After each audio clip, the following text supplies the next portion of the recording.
프린트 다시 좀 보시죠. 청산 절차 좀 보겠습니다. 청산 절차. 청산 절차는 축적 변경이 이루어지면 소축적에서 대축적으로 바뀌기 때문에 면적 경계 좌표가 보다 정밀하게 수집이 됩니다. 따라서 면적이 늘어나는 토지도 있을 테고 면적이 줄어드는 토지도 있는데 토지가 늘어나는 경우에는 늘어난 토지 소유자에게 늘어난 만큼 돈으로 강제로 징수하고 줄어든 토지 소유자에게는 줄어든 만큼 돈으로 보상해 주는 절차, 이를 청산 절차라고 얘기를 할 겁니다. 그럼 이 청산 절차는 이제 돈이 결정이 돼야 되죠. 청산금이 산정이 돼야 되는데 산정이 된 다음에 공고가 이루어질 겁니다. 산정은 늘어난 면적 곱하기 제곱미터당 금액을 늘어난 면적의 제곱미터당 금액을 곱하면 청산금이 결정이 됩니다. 그런데 이 청산금 결정할 때는 주체는 지적소관청이에요. 지적소관청이 제곱미터당 가격을 조사해서 축적 변경 의결에 따라 제곱미터당 가격을 결정합니다. 조심하셔야 될 것은 지적소관청이 제곱미터당 금액을 결정을 합니다. 다만 단독으로 결정하는 건 아니고 반드시 축변이 의결을 거쳐서 금액을 결정해야 됩니다. 이거 좀 기억해 두셔야 돼요. 축적변경위원회의 의결에 따라서 제곱미터당 금액이 결정된다는 거. 그러니까 형식적으로는 누가 결정하는 겁니까? 지적소관청이. 그런데 실질은 누가 결정하는 겁니까? 축적변경위원회가 결정한다는 뜻입니다. 무슨 말인지 아시겠죠? 네. 그 다음에 결정이 되면 시군구 게시판 시군구 게시판과 축적변경 동리 게시판에 15일 이상 공고를 합니다. 아까 축적변경 시행 공고일은 며칠 이상이었습니까? 20일.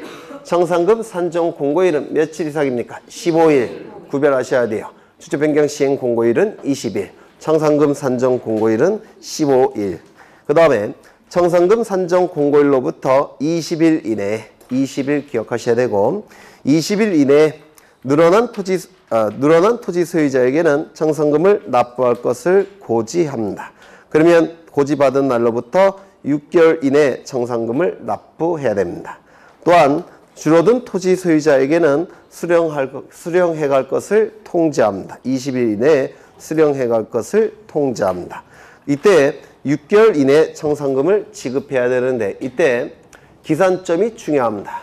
프린트는 없지만 기산점이 중요한데 먼저 납부고지는 기산점은 돈을 주는 사람을 기준으로 기산점이 결정이 돼요. 돈을 주는 자를 기준으로 해서 기산점이 결정이 되는데 여기서 납부고지는 돈이 누구에게서 누구에게로 넘어가는 겁니까? 토지 소유자에게서 지적소관청에게 보내지는 거죠. 그러면 소유자를 기준으로 해서 납부고지를 받은 날로부터 6개월이 됩니다. 납부고지를 받은 날로부터 돈을 주는 자를 기준으로 하는 겁니다. 납부고지를 받은 날로부터 6개월. 그 다음에 수령통지는 지적소관청에서 면적이 줄어든 토지 소유자에게로 지급되는 거죠. 그러면 지적소관청을 기준으로 하는 거니까 수령통지를 받은 날이 아니라 수령통지를 한 날로부터 6개월이 됩니다. 수령통지를 한 날로부터. 그래서 돈을 주는 자, 그 자를 기준으로 이걸 암기하셔야 돼요. 납부고지를 받은 날로부터 6개월 이내. 수령통지는요, 돈이 지적소관청에서 줄어든 토지 소유자에게 넘어가는 거니까 지적소관청을 기준으로 해야 돼요. 그러면 수령통지 받은 날이 아니라 수령통지를 한 날로부터 6개월. 이거 이해가 되십니까? 네, 기산점을 기억하셔야 되고요. 그 다음에 둘 다 6개월이라는 거 기억하십니다. 둘 다 6개월. 예전에 개정되기 전에는 수령통지는 납부고지는 3월 이내였습니다. 그런데 이게 6개월로 바뀌었어요. 이게 바뀌었으니까 기억하셔야 되고 똑같이 6개월. 그 다음에 이의신청도 1월 이내에 납부고지 또는 수령통지 받은 날로부터 1월 이내에 이의신청을 해야 된다. 이 이의신청의 기산점은 이의신청을 하는 자를 기준으로 합니다. 이의신청을 하는 자를 기준으로 하니까 소유자가 기준이 되겠죠. 그래서 소유자가 기준이 되니까 납부고지건 수령통지건 받은 날로부터 1월이 돼버립니다. 이의신청인을 기준으로 하기 때문에 그렇습니다. 그 다음에 청산 절차가 생략이 되는 경우가 두 가지가 있는데요. 첫 번째, 증감 면적이 오차 허용 범위 이내인 경우, 증감 면적이 너무 작은 경우, 이때는 청산금도 액수가 굉장히 적겠죠. 예를 들어서 청산금이 한 500원 정도. 500원 정도면 저한테 오시면 제가 드릴 수도 있어요. 네, 아주 적은 경우. 그렇죠. 그런데 적다고 하더라도 의결로서 지급하라고 한다면 청산 절차 진행을 시켜야 될 겁니다. 또한 2번이 중요한데요. 소유자 전원이, 전원 동그라미 치십니다. 한 명이라도 빠지면 안 돼요. 전원이 청산하지 않기로 합의한 후 서면을 제출한 경우, 서면 동그라미 치십니다. 전원 서면 동그라미 치십니다. 그때는 청산 절차를 생략할 수 있다는 겁니다. 이 축적 변경 절차는 여기서 대부분 출제가 돼요. 사실은 책에는 굉장히 많은 내용이 나와 있지만 대부분 여기서 출제가 되니까 이것만 외우셔도 거의 득점되지 않을까 싶어요. 그게 여러분 신뢰할 수 없으니까 마지막으로 한 번 더 보겠습니다. 책을 읽어보시면 아시겠지만 뭔 말인지 모르세요. 그래서 일단은 이거 골격을 좀 외워두시는 게 좋을 것 같아요. 시간의 흐름과 논리에 따라서 진행되고 있기 때문에 몇 번 반복하시면 암기하는 데 지장은 없을 겁니다. 한 7, 8월쯤 되면 암기가 되실 거예요.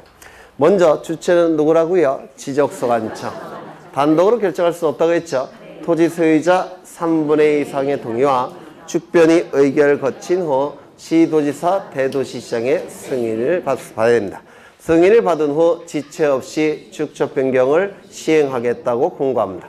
공고는 20일 이상 해야 되고 시행 공고일로부터 확정 공고일까지 두 가지를 정지시킵니다. 해봤자 다시 해야 돼요. 첫 번째 지적정리 정지, 두 번째 경계복원 측량 정지. 다만 경계점 표지를 설치할 목적으로 하는 경계복원 측량은 진행을 시켜야 될 겁니다. 또한 축적변경위원회에서 정지시키지 말 것을 의결했다면 진행을 시켜야 될 겁니다.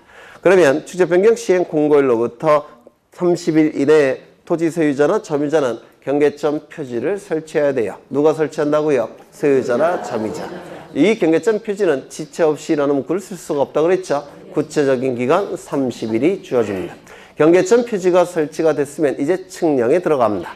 그 측량의 이름은 축적변경 측량이라고 얘기합니다. 이 축적변경 측량을 통해서 토지의 표시 등을 내부적으로 결정하게 돼요. 원칙은 각 필지별로 지번, 지목, 면적, 경계, 좌표값을 새롭게 정합니다. 다만 예외적으로 축적변경위원회의 의결과 시도지사, 대도시장의 승인이 필요 없는 축적변경이 두 가지가 있는데 두 가지 경우에는 면적만 새롭게 정하고 면적도 축적변경 측량 결과도에 따라서 면적을 새롭게 정합니다. 성과도가 아닙니다. 결과도예요. 결과도에 따라서 정하고 나머지 정보들은 종전의 지적공부에 따르게 될 겁니다. 원칙이건 예외건 면적은 바뀔 수밖에 없습니다. 면적이 바뀌었다면 각 필지별로 얼만큼 바뀌었는지 지번별 조서를 작성합니다. 지번별 조서가 작성이 되면 이제 청산 절차가 진행이 될 테고 청산 절차가 완료가 되면 지체 없이 축적 변경이 확정되었음을 공고합니다.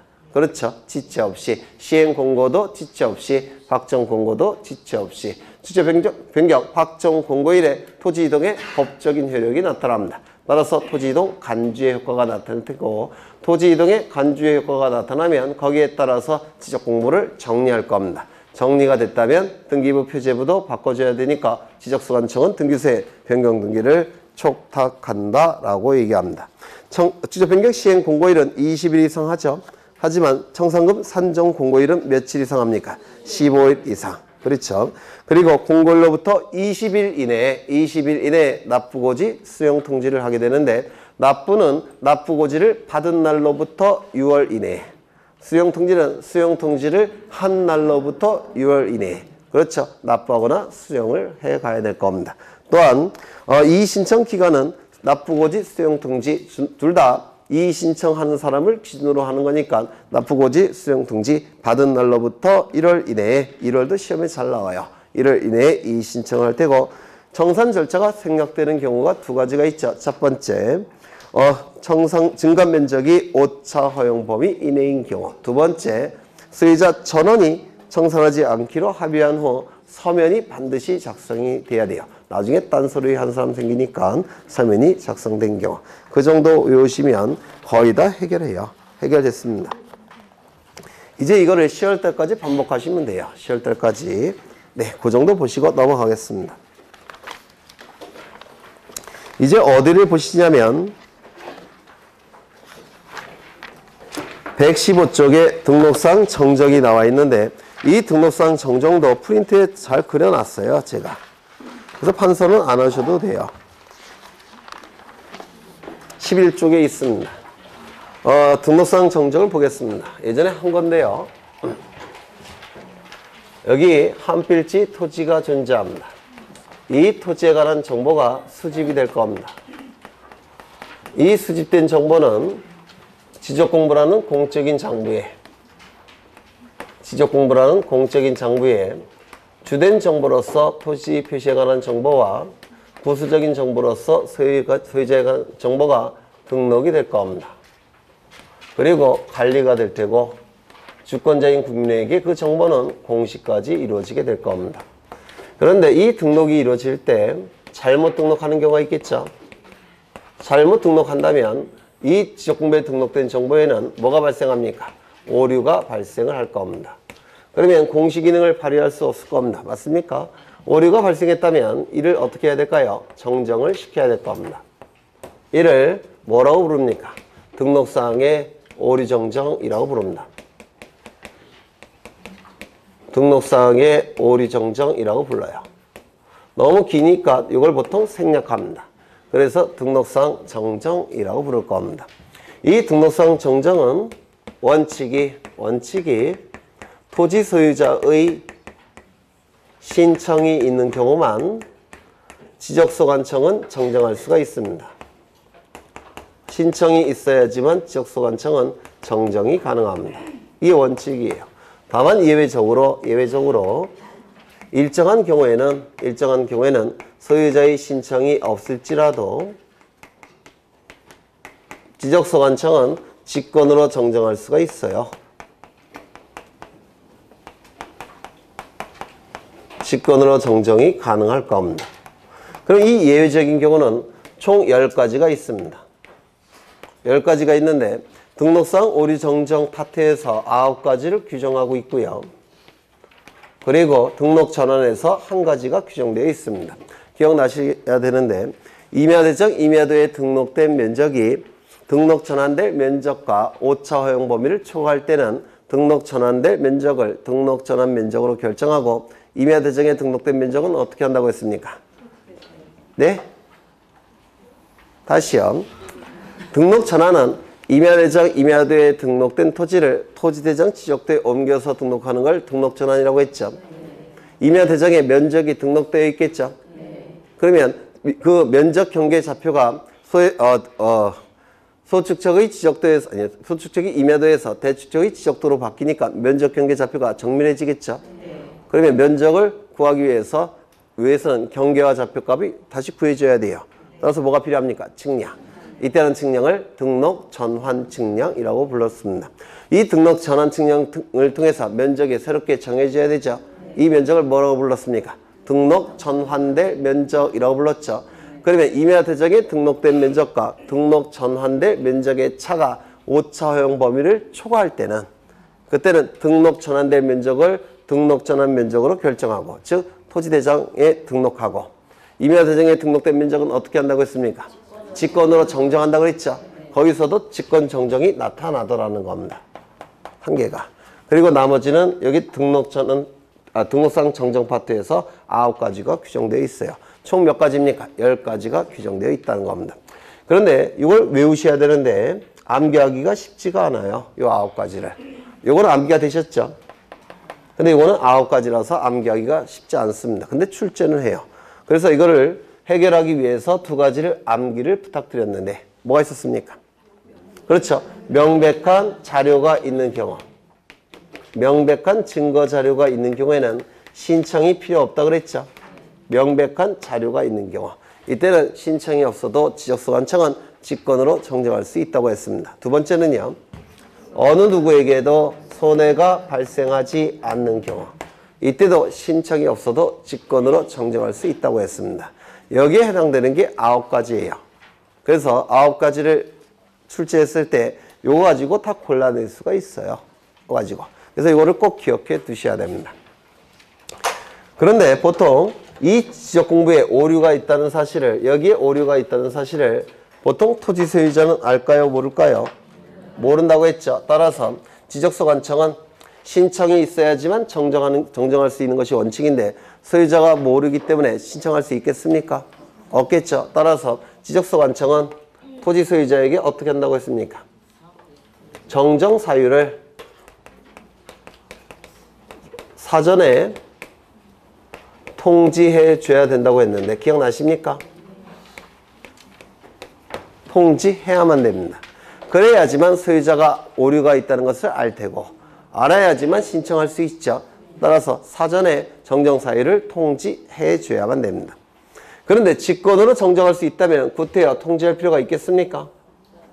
이때는 없겠죠. 그래서 뭐라고 기억하시라고 했습니까? 통지하지 아니할 수 있다라고 했죠. 사전에 통지하지 아니할 수 있다라고 했습니다. 아니할 수 있다. 그 다음에 이때는 통지하게 되면 소유자는 알 테고 신청이 있을 테고 그 다음에 지적소관청이 정정을 해줍니다. 그렇다면 사후에는 통지할 필요가 있다고 했습니까? 없다고 했습니까? 통지하지 않는다라고 했습니다. 이때는 통지하지 아니할 수 있다라고 했기 때문에 보통은 통지해주지 않습니다. 그러면 고친 다음에는 어떻게 해야 된다고 했습니까? 네? 해야 되겠죠. 통지해야 될 겁니다. 이렇게 달라지게 돼요. 기억해 두셔야 됩니다. 또한 소유자의 신청에 의해서 지적소관청이 정정할 때 이때 인접토지의 경계와 면적이 변경되는 경우가 있을 수 있겠죠. 그러면 인접토지의 면적이 달라졌다면, 줄어들었다면 인접토지 소유자는 가만히 있을까요? 가만히 안 있을까요? 가만히 안 있겠죠. 그러면 어떻게 하겠습니까? 나중에 인접토지자의 승낙이 없는 상태에서 지적소관청이 정정을 해버리면 나중에 인접토지 소유자는 군청에 와서 난리치겠죠. 따라서 그러한 분쟁을 미리 방지하기 위해서 어떻게 해야 될까요? 인접토지 소유자의 승낙을 받아서 이 승낙서가 첨부가 돼야 됩니다. 그렇지 않겠습니까? 그래야 되지 않겠습니까? 그렇죠. 그런데 여러분 같으면 승낙하겠습니까? 안 하겠죠. 그때는 법원에 소송을 제기해서 확정 판결을 받아서 이 확정 판결서가 첨부돼야 됩니다. 그래야지만 지적소관청은 정정을 해줍니다. 인접토지 경계나 면적이 변경이 될 때, 즉 인접토지의 면적이 줄어들 때 그때는 분쟁을 미리 방지하기 위해서 인접토지 소유자의 승낙서를 첨부하든지 아니면 승낙을 해주지 아니할 때는 재판을 걸어서 확정 판결서를 첨부해야지만 지적소관청은 정정을 해줍니다. 이게 첨부되지 않으면 정정을 해주지 않습니다. 이거 이해가 되십니까? 네. 두 번째, 여기 경계나 면적이 바뀐다 이렇게 되어 있는데 경계와 면적이 바뀔 때는 뭐가 필요합니까? 측량이 필요하죠. 이때 하는 측량을 등록상 정정 측량이라고 부릅니다.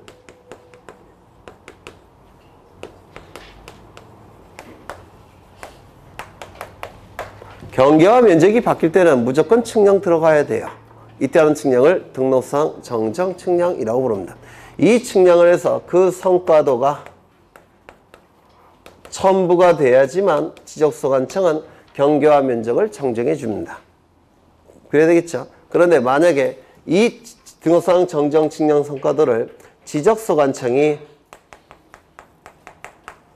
이미 가지고 있다라고 한다면, 관리하고 있다면 첨부할 필요가 있겠습니까? 없겠죠. 그때는 확인으로서 가름할 수가 있습니다. 확인으로서 대신할 수도 있을 겁니다. 이미 가지고 있다면. 어려우세요? 안 어려운 것 같은데. 네. 그 다음에 여기 이것도 하나 기억하셔야 되는데 지적소관청이 직권에 의해서 정정이 될 때 그 정정해야 될 부분이 측량을 수반하는 경계나 면적을 정정해야 된다면, 측량을 수반하는 이 경계나 면적을 정정해야 된다면 이거는 잘못된 등록상이 되겠죠. 정정해야 되니까. 맞습니까? 그러면 이것을 근거로 해서 지적 측량을 하는 건 의미가 있습니까? 없습니까? 없겠죠. 따라서 이 지적 측량을 정지시켜야 됩니다. 왜냐하면 면적과 경계가 정정이 돼야 된다면 그거는 잘못된 것이고 그걸 근거로 해서 지적증명하는 건 의미가 있습니까? 없습니다. 따라서 지적증명을 정지시킵니다.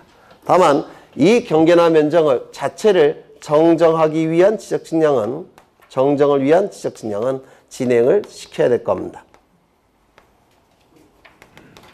요거 두 개의 차이점 느끼실 수 있습니까? 요거를 지금 정정해야 돼요. 지적공부에 등록된 경계와 면적을 고쳐야 됩니다. 그렇다면 경계와 면적은 지적공부에 잘못 등록되어 있는 상태죠. 그러면 그것을 근거로 한 지적증명하는 건 의미가 있습니까? 없습니까? 없겠죠. 따라서 이것을 근거로 한 지적증명은 정지시켜야 돼요. 다만 이것이 잘못 등록되어 있으니까 이것을 정정하기 위한 지적증명은 진행시켜야 될 겁니다. 어려운가? 네. 그 다음에 이 소유자를 정정해야 되는 경우도 있습니다. 이 소유자를 정정할 때는 둘로 나눠서 판단하는데요. 등기부가 있는 경우, 등기부가 없는 경우 이렇게 둘로 나눠서 판단을 합니다. 등기부가 있는 경우는 원칙인 신청에 의한 정정은 당연히 허용이 되고요. 또한 명백한 자료가 있습니까? 소유자는 지적공부에 등록되는 소유자는 누구를 기준으로 정리할까요? 등기부를 기준으로 정리하는 겁니다. 따라서 등기부가 존재하기 때문에 명백한 자료가 존재하죠. 따라서 신청에 의한 정정도 허용되지만 직권에 의한 정정도 허용이 됩니다. 등기부라는 명백한 자료가 있기 때문에 그렇습니다. 그런데 등기부가 없는 경우는 원칙인 신청만 허용되고 명백한 자료가 존재하지 않기 때문에 직권에 의한 정정은 허용되지 않습니다. 등기부가 없는 경우는 신청에 의한 정정만 허용되고 직권에 의한 정정은 허용되지 않습니다. 왜냐하면 지적공부에 등록되는 소유자 부분은 절대적인 기준이 등기부이기 때문에 그렇습니다. 이거 이해가 되십니까? 네.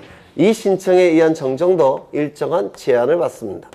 어떠한 제한을 받느냐면 이름, 주민번호, 주소에 명백한 오류가 있는 경우, 명백히 잘못 등록된 경우 이때에 한해서 가족관계 기록상 증명서, 가족관계 기록상 증명서가 첨부가 된 경우에 한해서 정정을 신청할 수가 있습니다. 이렇게 나눠지게 돼요. 왜냐하면 지적공부에 등록되는 소유자 부분은 등기부가 기준이 돼야 되기 때문에 그렇습니다. 이 정도 보시면 등록상 정정은 다 해결이 되는 겁니다. 이것도 프린터 한번 보죠. 프린터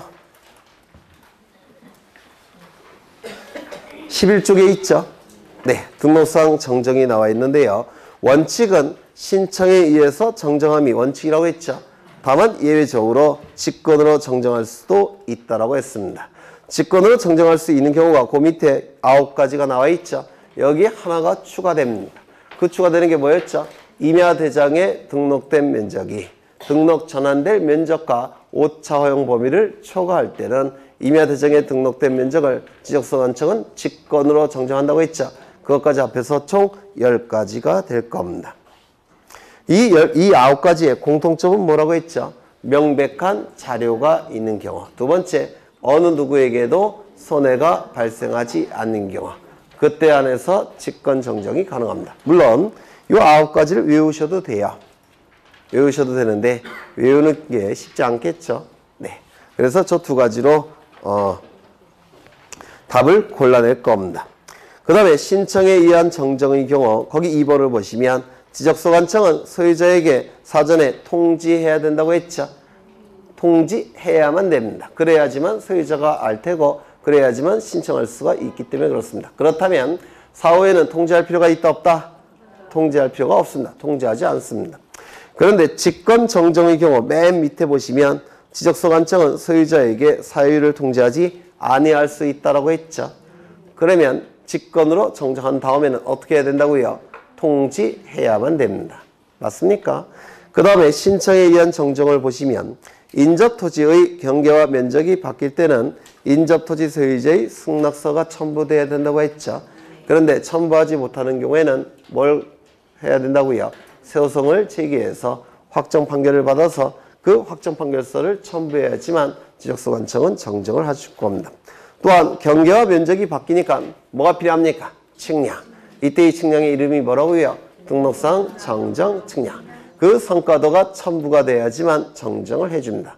다만 이 성과도가 지적소관청이 이미 가지고 있는 경우, 즉 관리하고 있다면 첨부할 필요가 있다 없다? 없다. 확인으로 대신하게 될 겁니다. 그 다음에 직권정정을 보시면 2번에 보시면 경계와 면적에 잘못이 있는 경우 첫 번째 정정 완료 시까지 지적 측량은 정지시킨다고 했죠. 왜? 잘못된 걸 근거로 측량할 수는 없기 때문에 그렇습니다. 다만 그걸 정정하기 위한 측량은 진행을 시켜야 될 겁니다. 근데 그 정도 보시면 등록상 정정은 다 해결이 되는 겁니다. 그 다음에 이제 어디를 보시냐면 소유자 부분은 안 보셨네요. 다시 11조. 네. 소유자를 정정할 때는 둘로 나눈다고 그랬죠. 등기부가 있는 경우, 등기부가 없는 경우. 등기부가 존재한다면 원칙인 신청도 가능하지만 직권도 가능하다고 했죠. 이유는 명백한 자료가 있으니까. 그런데 등기부가 없는 경우에는 원칙인 신청만 가능하고 직권은 허용되지 않는다고 했죠. 신청에 의한 정정도 일정한 제한을 받습니다. 이름, 주민번호, 주소에 명백히 오류가 있는 경우 가족관계 기록상 증명서가 첨부되어야지만 이제 정정을 해줄 겁니다. 그 정도 보시고 네, 이제 책을 보겠습니다. 이제 어디를 보실 거냐면요. 124쪽을 보십니다. 124쪽. 지적 공부를 정정하는 것은, 지적 공부를 정리하는 것은 지적소관청이 결정하는 건데, 원칙은 신청에 의해서 정정한다고 했죠. 뭔 소리야? 신청에 의해서 정리한다고 했죠. 기억 안 나세요? 이거 했었는데, 첫째 날에.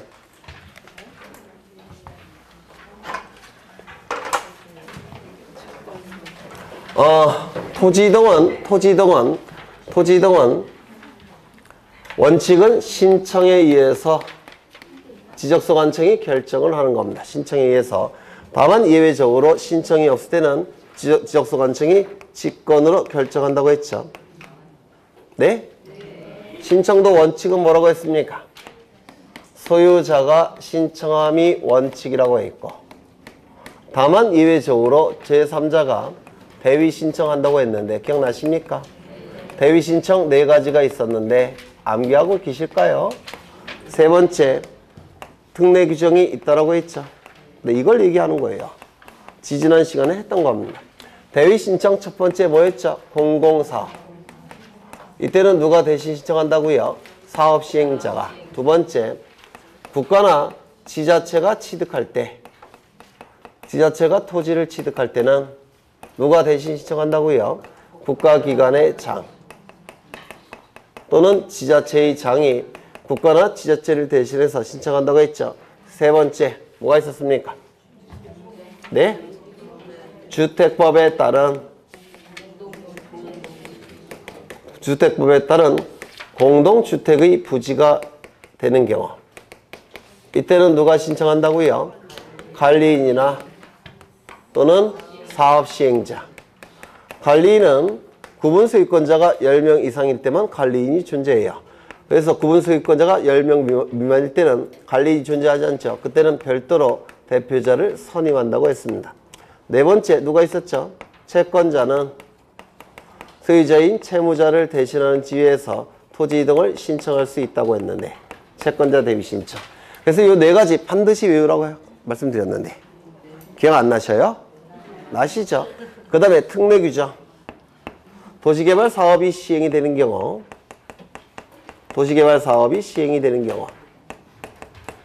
이때는 소유자의 신청권을 어떻게 한다고 했죠? 네? 박탈한다고 했죠. 그리고 누가 신청할 수 있는 권한이 있다고 했습니까? 사업 시행자만이 토지 이동을 신청할 수 있다고 했죠. 했던 거예요. 기억 안 나셔도 돼요, 뭐. 그 다음에 이 직권에 의한 토지 이동. 첫 번째, 뭘 한다고 했습니까? 토지 이동에 대한 현재 상황을 어떻게 조사할지 계획을 수립한다고 했습니다. 두 번째 뭘 한다고 했죠?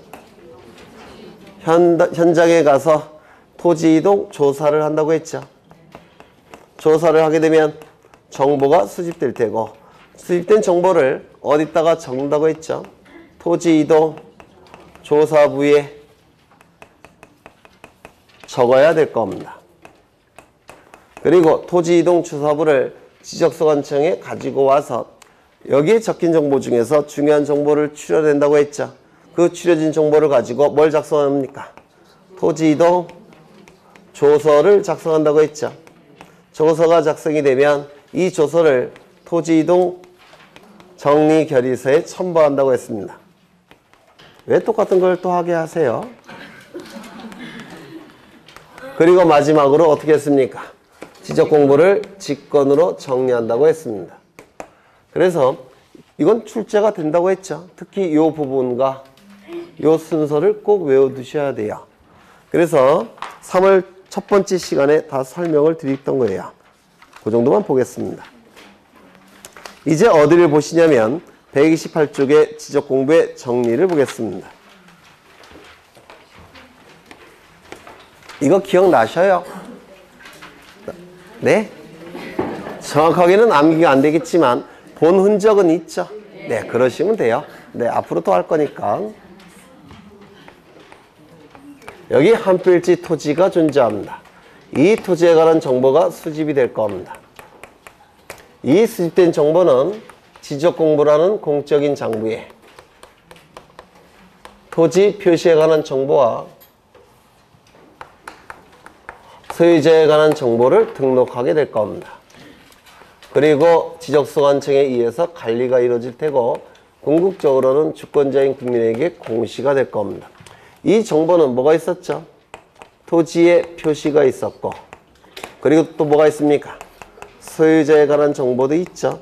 소유자에 관한 정보는 뭡니까? 이름, 주민번호, 주소를 의미하게 될 겁니다. 토지 표시에 관한 정보는 뭐죠? 소재, 지번, 지모. 요 세 가지는 조사를 통해서 수집한다고 했죠.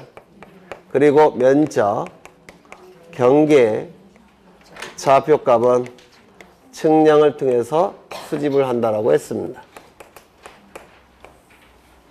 기억나셔요? 이때 이 토지의 표시를 변경하는 거. 이를 뭐라고 불렀습니까? 토지 이동이라고 불렀죠. 그런데 나중에 두 가지가 추가됐다고 했습니다. 추가된 게 뭐였죠? 토지의 표시를 새로이 정하는 거. 토지의 표시를 말소하는 거. 이게 두 가지가 추가되었다고 했습니다. 그러면 토지 이동이 나타나게 되면 그 토지 이동을 여기다가 반영을 해야 된다고 했는데 이를 뭐라고 했습니까? 토지 이동에 의해서 지적 공부를 정리한다고 해서 토지 이동 정리라고 불렀습니다. 기억나십니까? 그 다음에 소유자의 이름, 주민번호, 주소가 바뀌는 경우도 있죠. 이를 뭐라고 불렀죠? 소유자 변경이라고 불렀습니다. 그러면 소유자에 관한 정보가 달라진다면 그것을 여기다 반영해야 되겠죠. 이를 뭐라고 불렀습니까? 소유자 정리라고 불렀습니다. 기억나십니까? 이 두 가지를 합해서 뭐라고 불렀습니까? 지적 공부를 정리한다고 해서 지적 정리라고 불렀습니다. 그래서 지적 정리에는 토지 이동 정리와 소유자 정리 두 가지가 존재합니다. 주로 여기서 출제를 합니다.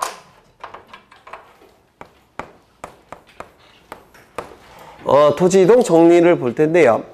이 토지 이동 정리는 토지 이동을 지적소관청이 결정한 다음에 이 결정된 바를 지적 공부에 반영하는 겁니다. 즉 지적 공부를 정리하는 게 토지 이동 정리예요.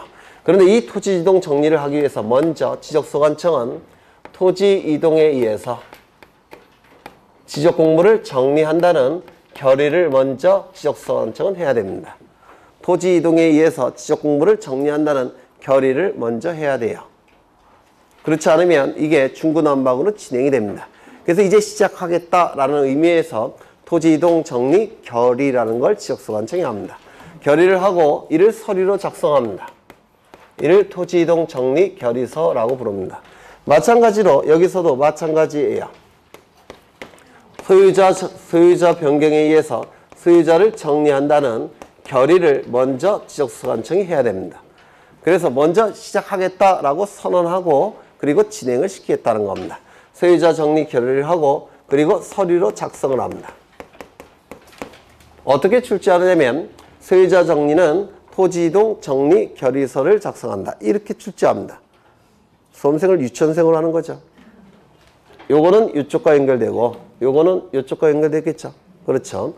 토지이동 정리 결의서를 먼저 작성하는데 이 토지이동 정리 결의서는 두 번째 토지대장 따로 임야대장 따로 경계점 좌표 등록부 따로따로 구분해서 작성합니다. 토지이동 정리 결의서는 토지대장 정리할 때 따로 임야대장 정리할 때 따로 경계점 좌표 등록부 정리할 때 따로따로 구분해서 작성합니다. 세 번째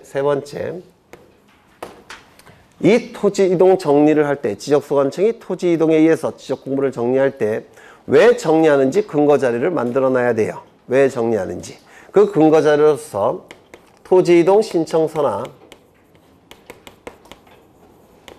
아니면 도시개발사업 완료신고서가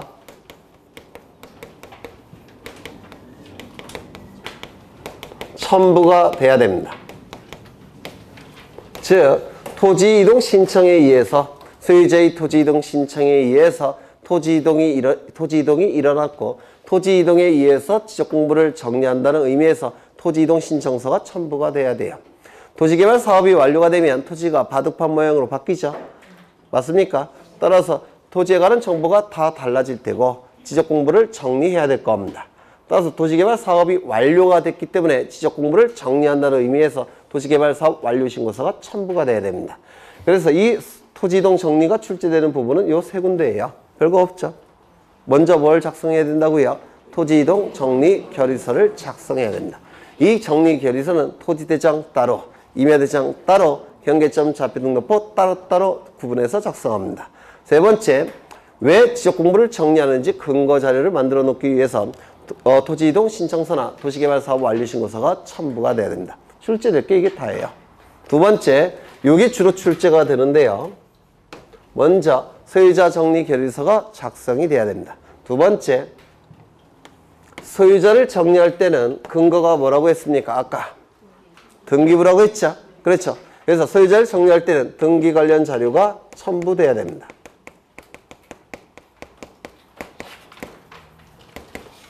등기부가 소유자 정리의 기준이 되기 때문에 그렇습니다. 등기 관련 자료가 첨부가 돼야 돼요. 그렇다면 신규 등록의 경우에는 등기부가 있습니까? 없습니까? 신규 등록의 경우에는 등기부가 만들어지기 전 단계죠. 따라서 등기부를 기준으로 소유자를 결정할 수 있습니까? 없겠죠. 따라서 이 신규 등록의 경우에는 지적소관청이 조사하고 결정하고 등록을 해야 됩니다. 알아서. 아까 신규 등록을 신청할 때는 신규 등록을 신청하는 자는 소유권을 증명하는 자료를 제출해야 된다고 했죠. 기억나십니까? 그 소유권을 증명하는 자료가 지적소관청에 제출이 되면 지적소관청은 그 자료를 조사하고 결정하고 그리고 지적공부에 신규 등록 소유자를 등록해야 된다는 겁니다. 어려우세요?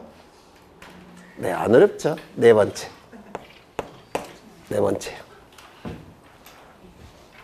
불부합지라는 개념이 나옵니다. 이건 좀 어려우실 거예요. 이건 좀 이따 보실 거고요. 불부합지 조금 이따 보실 거고요. 다섯 번째, 이거는 지적공부입니다.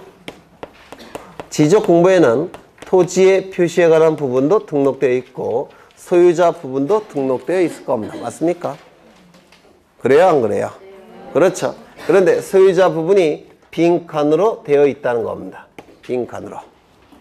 그러면 등기부가 없는 상태에서 지적공부의 소유자 부분이 빈칸으로 되어 있다면 이 토지는 누구 소유일 가능성이 높습니까? 무주의 부동산일 가능성이 높죠. 무주의 부동산은 민법에 의해서 누구 소유로 봅니까? 국가 소유로 보죠. 국유재산으로 볼 수가 있을 겁니다. 그럼 이 국유재산의 총괄관리청이 누구냐면 기획재정부 장관이에요. 총괄청은 기획재정부 장관입니다. 그런데 특정 부동산은 관리청이 따로 있는 경우도 있어요. 이 국유재산의 총괄관리청이 국으로 국가 소유로 등록해달라고 신청하는 경우가 있습니다. 이때는 지적소관청은 어떻게 해야 될까요? 네? 국으로 등록할 수 있습니다. 여기서 할 수 있다는 개념을 이해하셔야 돼요. 등록한다가 아니라 할 수 있다라고 되어 있습니다. 왜 그럴까요? 소유자가 따로 존재할 수도 있기 때문에 그렇습니다.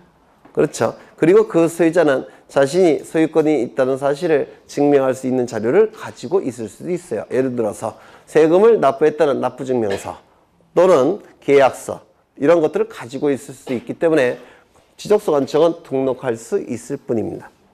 등록해서는 안 됩니다. 등록할 수 있을 뿐이에요. 그 다음에 이제 불부합지를 볼 겁니다. 이게 좀 어려워요. 여기까지 좀 이해가 되실까요? 안 되셔요? 네, 그러면 다시 한번. 네.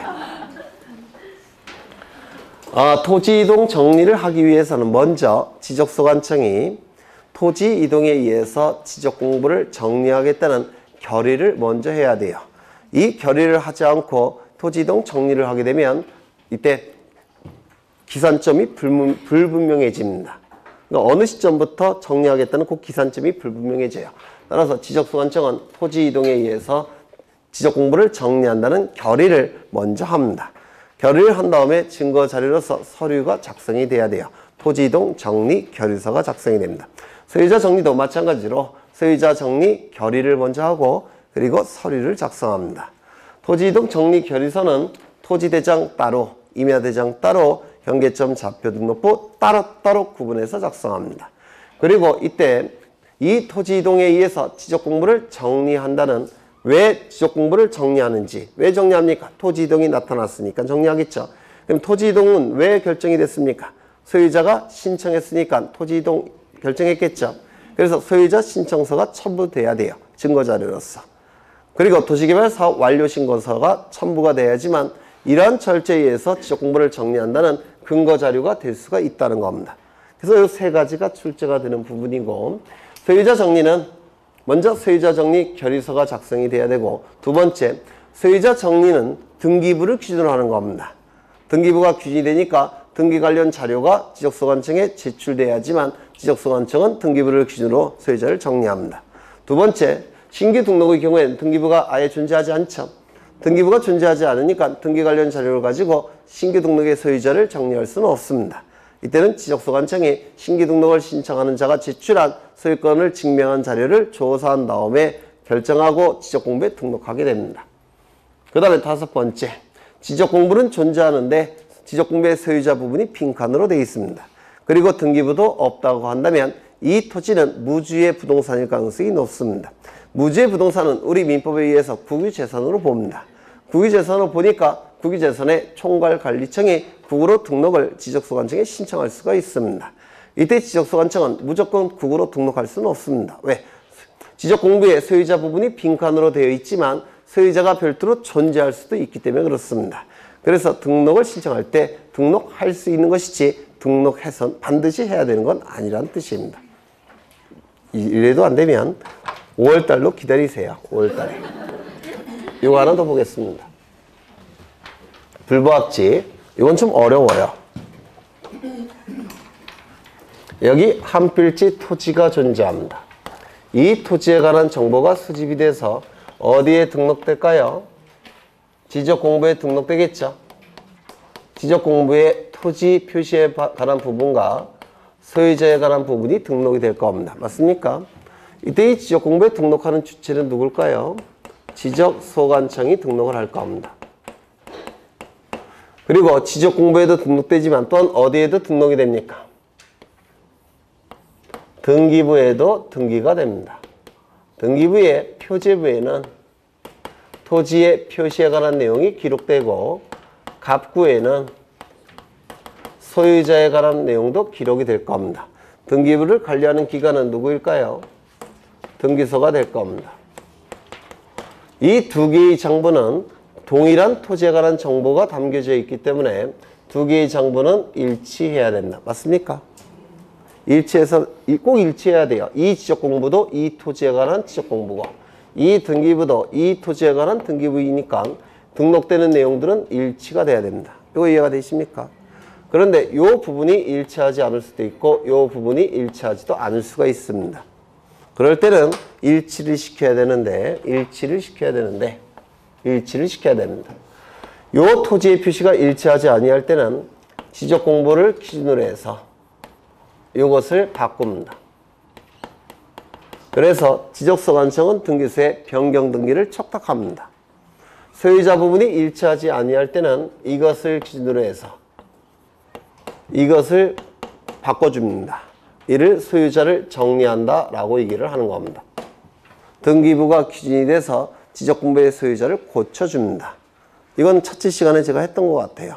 11월에도 했고 12월도 했던 것 같아요. 그런데 여기서 소유자가 예를 들어서 A라는 분인데 이사를 갔습니다. 이사가 이루어지면 주소가 바뀌겠죠. 맞습니까? 주소가 바뀔 때 무슨 등기를 합니까? 등기명의인 표시사항이 변경이 됐다고 해서 등기명의인 표시변경 등기를 합니다. 그러면 여기 주소가 바뀌었다면 여기에 주소도 고쳐져야 되겠죠. 주소가 바뀌어야 될 겁니다. 맞습니까? 따라서 등기명의인 표시변경 등기를 한 등기소는 지적소관청에게 니네도 바꿔달라고 통지합니다. 예를 들어서 여기가 뭘로 할까? 주소가 A의 주소가 일산에 있는 대화동이에요. 그런데 경기도 철산동으로 강명시 철산동으로 바뀌었다는 겁니다. 그럼 여기 주소지도 바꿔줘야 되겠죠. 대화동에서 뭐로 바꿔야 됩니까? 철산동으로 바꿔야 될 겁니다. 맞습니까? 이를 뭐라고 얘기한다고요? 소유자를 정리한다 라고 얘기합니다. 맞습니까? 그래서 정리할 것을 통지해 줍니다. 등기소에서 지적소관청에게. 정리하려고 보니까 이 부분이 일치하지 않더라는 겁니다. 여기는 100번지라고 100의 1번지라고 되어 있고 여기는 100의 2번지라고 되어 있습니다. 그러면 정리할 수가 없습니다. 왜냐하면 서로 다른 토지에 대한 장부이기 때문에 그렇습니다. 이거는 100의 1번지 지적공부고 여기는 100의 2번지 등기부죠. 따라서 서로 다른 장부라서 정리할 수 있습니까? 없습니까? 없게 됩니다. 이때는 정리할 수가 없어요. 소유자 부분을 정리할 수가 없다는 겁니다. 왜? 토지의 표시가 일치하지 않기 때문에. 여기까지 이해가 되십니까?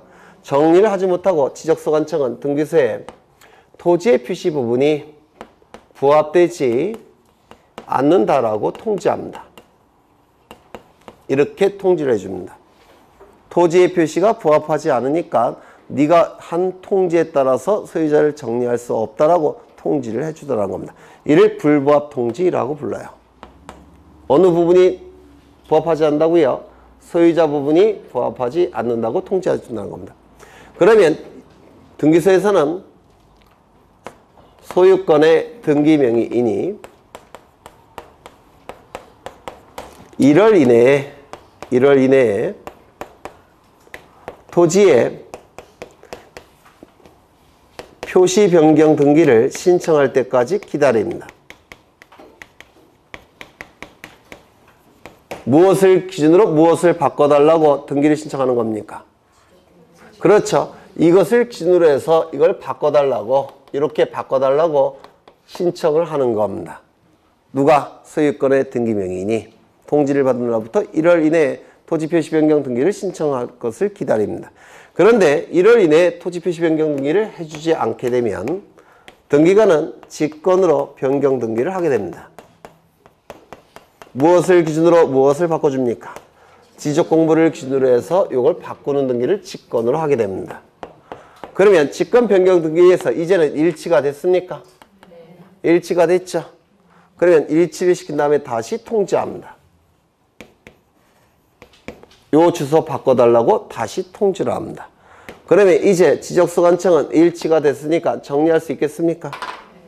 정리할 수 있겠죠? 정리가 가능하게 됩니다. 이때 이것을 불부합 통지라고 불러요. 좀 어려우신가요? 다시. 한필지 토지에 관한 정보는 두 가지가 존재해요. 지적공부와 등기부 두 가지가 존재하는데요. 지적공부는 지적소관청에서 작성 관리하고 등기부는 등기소에서 작성 관리하게 될 겁니다. 두 개의 정보는 동일한 토지에 관한 정보를 담고 있기 때문에 일치해야 됩니다.